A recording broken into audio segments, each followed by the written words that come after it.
Happy Monday. We had a great time at our second Sunday summer social last night, and we almost ran out of hot dogs and burgers. So if you didn't come, thanks for not coming, because that meant there was enough food for everyone else. I wanted to touch on something that I didn't get to and didn't have time to get into with my sermon yesterday, but something that is an outworking of something from Psalm 23 that I think is just worth mentioning, especially appropriately as today is Monday.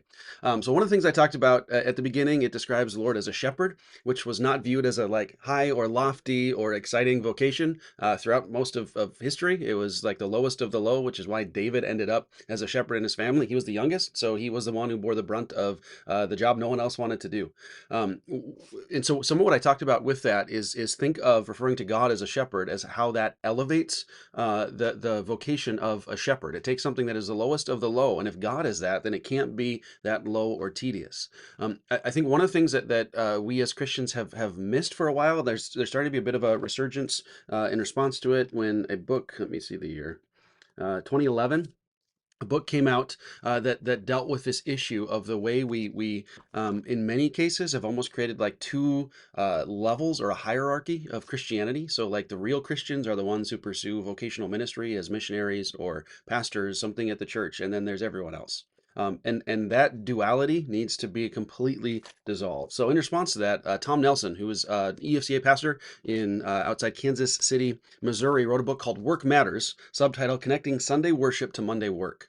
And this is something that I've talked about before or just mentioned that what we do on Sundays needs to connect to what we do on Monday through Saturday as well. So part of the reason that we gather together is to be encouraged, to be equipped, to be edified so that we are ready to go out and set an example to those that we're interacting with of what it means, what it looks like to follow after Jesus. So some of what I would like to encourage you to think about as you think of something like a Psalm 23 is I mean the center point of the psalm is God's presence. You are with me.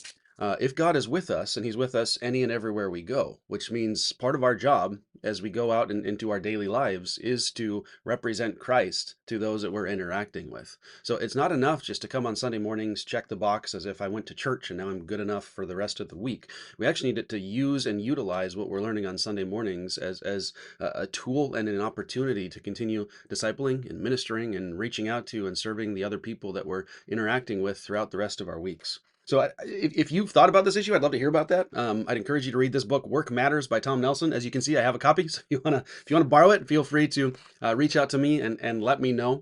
That was all I wanted to talk about with sermon scraps today. So it's extra short. I will though attach a song that someone sent to me that they were listening to this morning that was an encouragement to them. That they thought tied into well with some of what the psalm I was preaching on yesterday talked about. So thank you, John Nicedoon, for sending me that song, and I hope it's an encouragement to everyone else. We'll be continuing our Psalms this next week with Psalm 24. And so, Lord willing, as you are connecting everything that we study on Sundays to the rest of your week, I hope God gives you the strength and encouragement to continue loving and serving Him. See you on, Lord willing, Sunday.